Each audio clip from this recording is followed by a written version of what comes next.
ሰላም እንዴት አላችሁ የኢትዮ ታይምስ ቤተሰቦች ለሰዓቱ የተመረጡ አዳዲስ መረጃዎችን ይዘንላችሁ ቀርበናል። ከመረጃዎቻችን መካከል መከላከያ ሰራዊት የትግራዩ ብርጋዴር ጀነራል ምግበይ ኃይልና ግብረ አበሮቻቸው ለአማራ ፋኖ ታጣቂዎች ድጋፍ በማድረግ ላይ ይገኛሉ ማለታቸውን ተከትሎ ብርጋዴር ጀነራል ምግበይ ኃይለ ምላሽ ሰጥተዋል። በምላሻቸውም እኛ የትግራይ ጊዜያዊ መንግስት አካል ነን፣ አሁን መደበኛ እስራኤል ነኝ፣ የኛ ስራ ጸጥታን የማስከበር ነው፣ እሱን እየሰራው ነው፣ የመከላከያን መግለጫም ሰምቻለሁ ሲሉ ነው ብርጋዴር ጀነራል ምግበይ ኃይለ ምላሻቸውን የሰጡት። ብርጋዴር ጀነራሉ ከፋኖና ከሻቢያ ጋር አላቸው ስለተባለው ግንኙነትም ምላሻቸውን ሰጥተዋል። የሰጡት ምላሽ በዜናችን በዝርዝር እናስደምጣቸዋለን። ፊልድ ማርሻል ብርሃኑ ጁላ ኢትዮጵያ በተለያዩ ዘመናት የገጠሟትን ፈተናዎች ሁሉ በድል የተወጣችው በጀግኖች ልጆቿ መስዋዕትነት ነው ሲሉ ተናግረዋል። አየር ኃይል ሳይበርና ሜካናይዝድን በማዘመን ውጊያን በመሳሪያ ቴክኖሎጂና በውስን የሰው ኃይል የመጨረሻ አቅም ተገንብቷል ሲሉም የጦር ኃይሎች ጠቅላይ ኤታማዦር ሹም ፊልድ ማርሻል ብርሃኑ ጁላ ተናግረዋል። የሜካናይዝድ እዝ ያሰለጠናቸውን የሜካናይዝድ ሙያተኞችም በዛሬው ዕለት ማስመረቁ ተሰምቷል።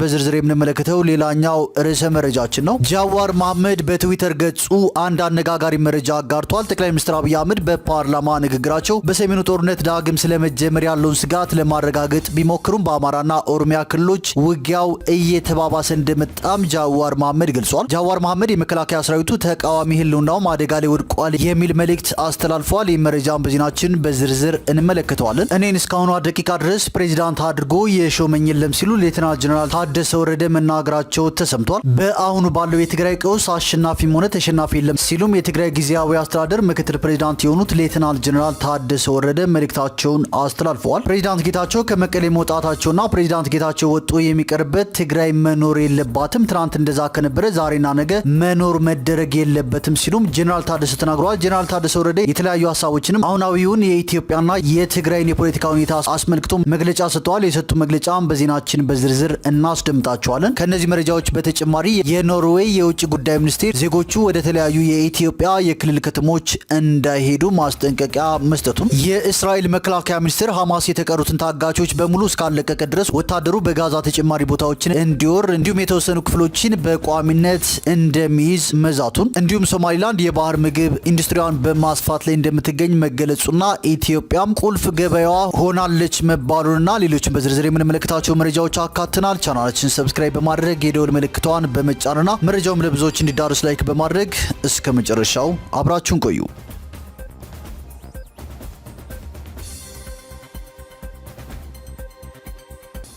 ወደ መጀመሪያው መረጃችን ስናልፍ የእስራኤል መከላከያ ሚኒስቴር ሐማስ የተቀሩትን ታጋቾች በሙሉ እስካለቀቀ ድረስ ወታደሩ በጋዛ ተጨማሪ ቦታዎችን እንዲወር እንዲሁም የተወሰኑ ክፍሎችን በቋሚነት እንደሚይዝ ዝተዋል። እስራኤል ካትዝ የሀገራቸው ወታደሮች በጋዛ የጀመሩትን የእግረኛ ጦር ጥቃት በህይወት ያሉና የሞቱት ታጋቾች እስኪመለሱ ድረስ አጠናክረው እንደሚቀጥሉም ተናግረዋል። በጋዛ ከሚገኙት 59 ታጋቾች መካከል 24ቱ በህይወት አሉ ተብሎ የሚታመን ሲሆን ሁለተኛው የተኩስ አቁም ስምምነት ላይ የተደረገው ድርድር ውጤት ማሳየቱ እጣፈንታቸው አጠራጣሪ ሆኗልም ተብሏል። ከጥር ወር ጀምሮ ሲተገበር የነበረው የተኩስ አቁም ስምምነት በዚህ ሳምንት እስራኤል በጋዛ ላይ የጀመረችውን የምድር ዘመቻና የቦምብ ጥቃት ተከትሎ በይፋ አብቅቷል። በጋዛ ሰርጥ ያለው ሁኔታን አስመልክቶም የተባበሩት መንግስታት የፍልስጤም ስደተኞች ኤጀንሲ ባልደረባ ሳምሮዝ በመላው ጋዛ ፍጹም ተስፋ አስቆራጭ ነገሮች ናቸው የሚከሰቱት፣ በጣም አሳዛኝ ሲሉም ተናግረዋል። እስራኤልና አሜሪካ ሐማስን የተኩስ አቁም ስምምነቱን ለማራዘም የቀረበውን ሀሳብ ውድቅ አድርጓል ሲሉም ከሰዋል። ሐማስ በበኩሉ ከአደራዳሪዎች ጋር በሙሉ ኃላፊነትና ታማኝነት እየተወያየው ነው ብሏል። ይሁን እንጂ ካትዝ አርብ ዕለት በሰጡት መግለጫ ሐማስ እምቢታውን በቀጠለ ቁጥር በእስራኤል ስር የሚቆየው ግዛት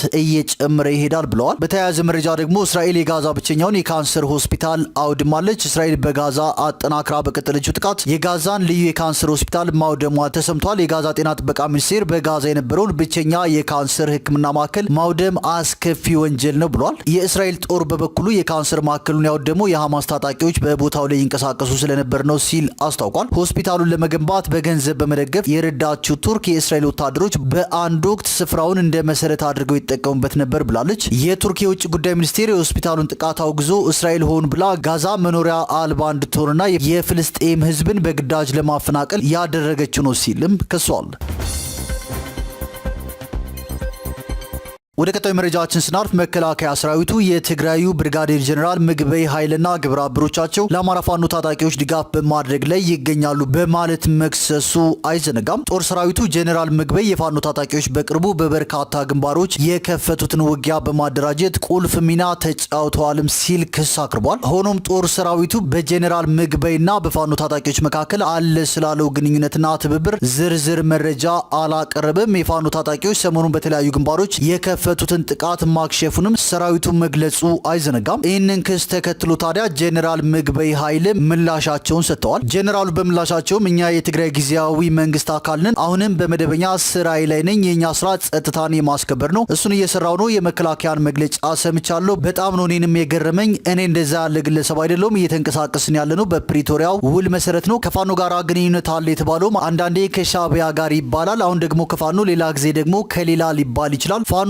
የራሱ አደረጃጀት አለው። ከአንድም የፋኖ አመራር ጋር ተነጋግሬ አላውቅም። ከፋኖ ጋር ግንኙነት የለንም፣ አላደርገውም። እኔ ከፕሪቶሪያ ስምምነት ውጪ የሆነ ግንኙነት አላደርግም በማለት ጀነራል ምግበይ ኃይል ምላሻቸውን ሰጥተዋል። በሌላ መረጃ ደግሞ ኢትዮጵያ በተለያዩ ዘመናት የገጠሟትን ፈተናዎች ሁሉ በድል የተወጣችው በጀግኖች ልጆቿ መስዋዕትነት ነው ሲሉ ፊልድ ማርሻል ብርሃኑ ጁላ ተናግረዋል። አየር ኃይል ሳይበርና ሜካናይዝድን በማዘመን ውጊያን በመሳሪያ ቴክኖሎጂና በውስን የሰው ኃይል የመጨረሻ አቅም ተገንብቷል ሲሉ የጦር ኃይሎች ጠቅላይ ኤታማዦር ሹም ፊልድ ማርሻል ብርሃኑ ጁላ ተናግረዋል። የሜካናይዝድ እዝ ያሰለጠናቸውን የሜካናይዝድ ሙያተኞች በዛሬው ዕለትም አስመርቋል። በምረቃ ስነ ስርዓቱ ላይ በክብር እንግድነት የተገኙት የጦር ኃይሎች ጠቅላይ ኤታማዦር ሹም ፊልድ ማርሻል ብርሃኑ ጁላ በአዋሽ አርባ ውጊያና ቴክኒክ ትምህርት ቤት ሲሰለጥኑ የቆዩ የሜካናይዝድ እዝ ሙያተኞችን የተኩስ ውጤት ተመልክተዋል። መከላከያ እንደ ግብ አስቀምጦ ካከናወናቸው የሪፎርም ስራዎች መካከል የመከላከያ ሰራዊቱን አቅም በክህሎትና ዘመኑ ባፈራቸው ትጥቆች በራስ አቅም አዘምኖ ሰራዊቱ ማንኛውንም ግዳጅ በድል እንዲወጣ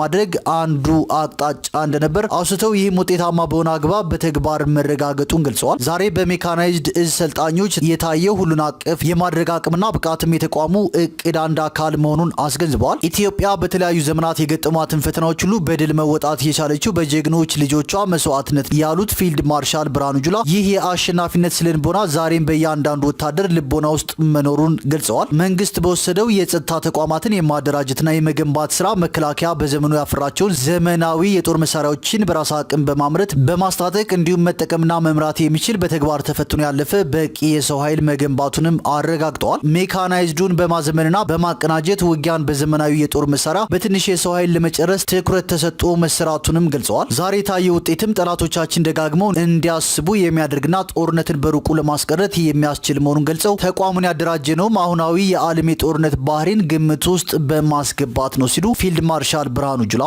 ተናግረዋል።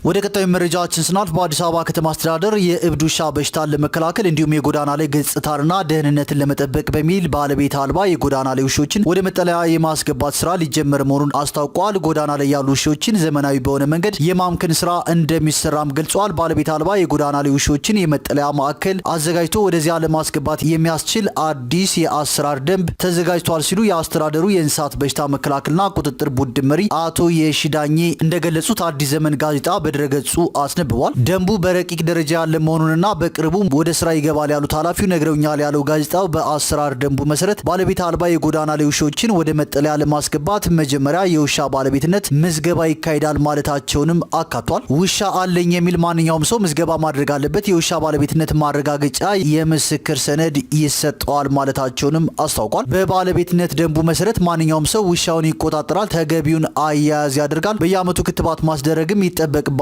ሲሉ ማሳሰባቸውንም አስታውቋል። አዲስ ደንብና መመሪያ ማውጣት ያስፈለገበት ምክንያትም ባለቤታቸው የማይታወቅ የጎዳና ላይ ውሾች በብዛት በመታየታቸው ምክንያት ነው። በቀጣይ የጎዳና ላይ ውሾች ቁጥር እንዳይበራከትም ዘመናዊ በሆነ የማምከን አሰራር እንዳይራቡ ይደረጋል ማለታቸውንም አካቷል። መጀመሪያ አሁን ላይ ያሉት ወደ መጠለያ እንዲገቡ፣ የገቡትም እንዳይራቡ ይደረጋል ማለታቸውንም አስታውቋል።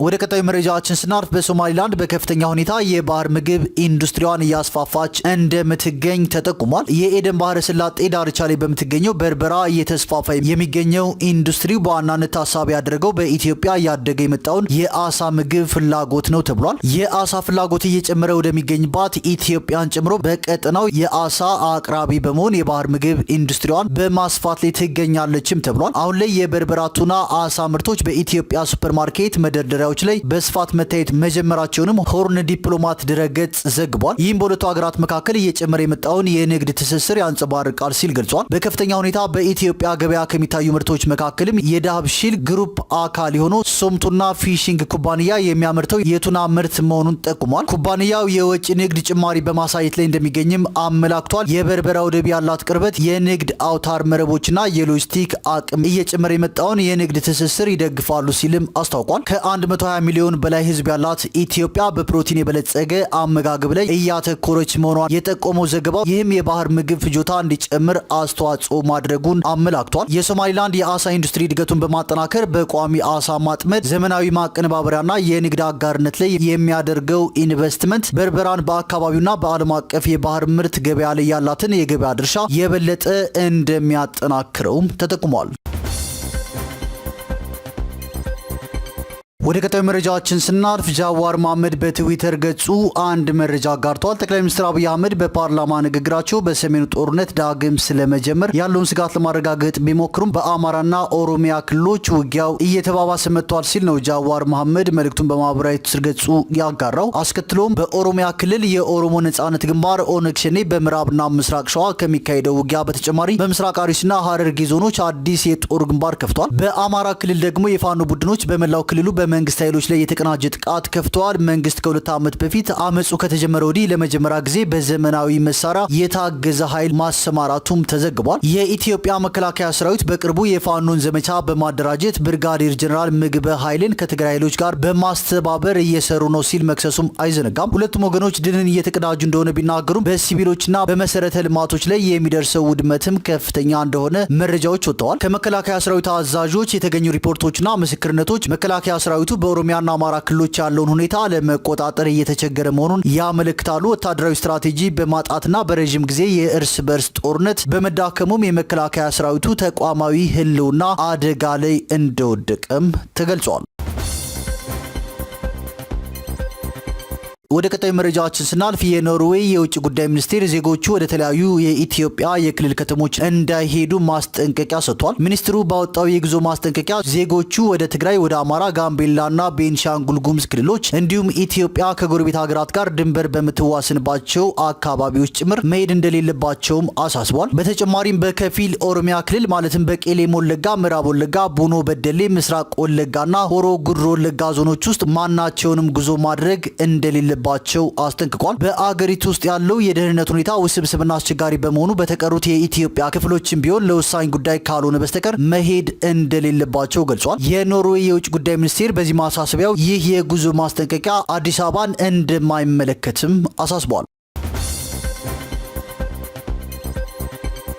ወደ መጨረሻው መረጃችን ስናልፍ እኔን እስካሁኗ ደቂቃ ድረስ ፕሬዚዳንት አድርጎ የሾመኝ የለም ሲሉ ሌተናል ጀነራል ታደሰ ወረደ ተናግረዋል። በአሁኑ ባለው የትግራይ ቀውስ አሸናፊም ሆነ ተሸናፊ የለም ሲሉም የትግራይ ጊዜያዊ አስተዳደር ምክትል ፕሬዚዳንት ሌተናል ጀነራል ታደሰ ወረደ ተናግረዋል። እስካሁኗ ሰዓት ድረስ የትግራይ ክልል ጊዜያዊ አስተዳደር ፕሬዚዳንት አቶ ጌታቸው ረዳ ናቸው ያሉ ሲሆን የሚጠበቅ ማስተካከያ ቢኖርም እኔን እስካሁኗ ደቂቃ ድረስ ፕሬዚዳንት አድርጎ የሾመኝም የለም ሲሉ ሌተናል ጀነራሉ ተናግረዋል። አስከትለውም ያሉንን ችግሮች በአንድነት መንፈስ ለመፍታት የሚያስችል እድል ከተፈጠረ በኃላፊነት ያለመቀጠል ፍላጎት የለኝም ሲሉ ገልጸዋል። ፕሬዚዳንት ጌታቸው ረዳ ከመቀሌ ወጥተዋል። ፕሬዚዳንት ጌታቸው ወጥቶ የሚቀርባት ትግራይ መኖር የለባትም፣ ትናንት እንደዛ ከነበረ ዛሬና ነገ መደረግ የለበትም ብለዋል። የትግራይ ጊዜያዊ አስተዳደር ምክትል ፕሬዚዳንት ሌተናል ጀነራል ታደሰ ወረደ በራህ ሾው ለተባለ ዩቲዩብ ሚዲያ በሰጡት ቃለ መጠይቅም የተለያዩ ሀሳቦችን አንስተዋል። ካነሷቸው ሀሳቦች መካከልም ለውጥ መቀበል የግድ ነው፣ ተወደደም ተጠላም በቆየው የፖለቲካ አካሄድ መሄድ አይቻልም፣ ታሪክ ዳባ አይሆንም፣ ስለሆነም በትናንት አንኑር፣ ወደ ነገ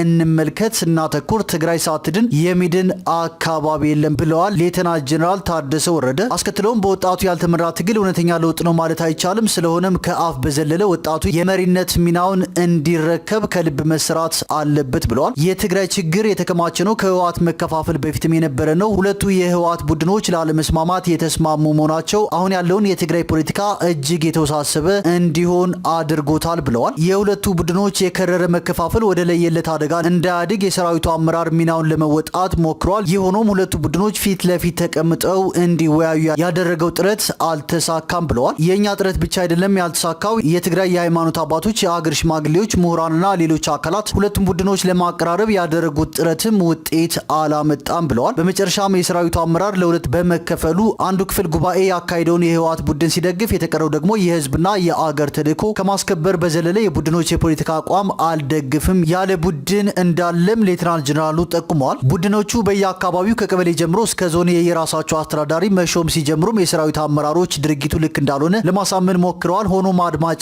አልተገኘም። በፊት የትግራይ የተለመደ የሹመት ስነ ስርዓት አለ። ፓርቲ ነው ከቀበሌ እስከ ዞን አስተዳዳሪ የሚሾመው። አሁን ግን ፓርቲው ይመድባል፣ ጊዜያዊ አስተዳደሩ ደግሞ ይሾማል። የአካሄድ የመንግስት የስራ ኃላፊነት ከአንድ ማዕከል የሚቀዳበትን አሰራር እያጠፋው ሄደ። ስለሆነም ከአሁን በፊት ያልተለመደ ምደባው ህዝቡ መንግስታዊ አገልግሎት ከማሳጣት በዘለለ የጸጥታ ችግር እስከ መሆን ደርሷል ብለዋል። የጸጥታ ኃይሉ በዚህ መሃል በሁለት ገመድ እየተጎተተ ስራውን ለመስራት ተቸግሯል። የአሁኑ መከፋፈል ከ93 ዓመተ ምህረት መከፋፈል የከፋ ነው። 93 ዓመተ ምህረት ያጋጠመው መከፋፈል የመንግስት ስልጣን የተቆጣጠረው ቡድን ነው ያሸነፈው። ከመንግስት መዋቅር ውጪ ያለውም ደግሞ ተሸናፊ የሆነ። የአሁኑ ግን እንደዛ አይደለም። ምክንያቱም ሁለቱ ልዩነት የፈጠሩ ቡድኖች በመንግስት የስራ ኃላፊነት የነበሩ ስለሆኑ እንደሆነም ሌተናል ጀነራሉ ጠቁመዋል። ሌተናል ጀነራል ታደሰ ወረደ አስከትሎም ችግሩ ሲጀምር የጸጥታው አካል የሁለቱ ቡድኖችን የመከፋፈል አካል አልነበረም፣ ፓርቲው እንጂ የጸጥታ አካሉ በሚያስከፋ መልኩ ሳይከፋፈል ለረጅም ጊዜያት ተጉዘዋል። ኋላ ላይ ግን የፓርቲው መከፋፈል ምሁሩን፣ ፖሊሱን፣ የፖለቲካ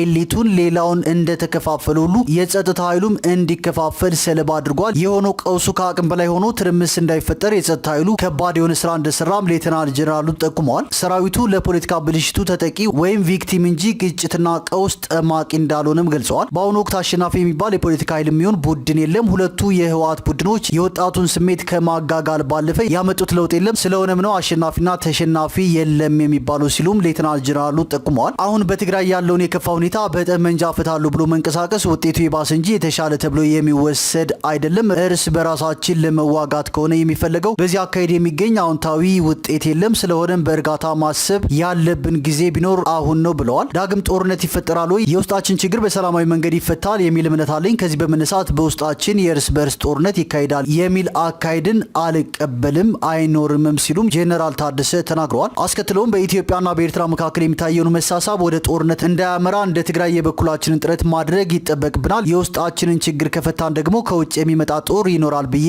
አልገምትም፣ አላምንም ሲሉም ተናግረዋል። የፕሪቶሪያን ስምምነት በተመለከተ ደግሞ የፕሪቶሪያ የሰላም ስምምነት በተሟላ መልኩ እንዲተገበር በተዋዋዮች መካከል ቅንነትና ትብብር መኖር አለበት ብለዋል። እስካሁኗ ሰዓት ድረስ የትግራይ ጊዜያዊ አስተዳደር ፕሬዚዳንት ጌታቸው ረዳ ናቸው። የሚጠበቅ ማስተካከያ ቢኖርም እኔ እስካሁኗ ደቂቃ ድረስ ፕሬዚዳንት አድርጎ የሾመኝ የለም። ሆኖም ያሉንን ችግሮች በአንድነት መንፈስ ለመፍታት የሚያስችል እድል ከተፈጠረ ኃላፊነቱን ያለመቀበል ፍላጎት የለኝም ሲሉ ሌተናል ጀነራል ታደሰ ወረደ መልእክታቸውን አስተላልፈዋል።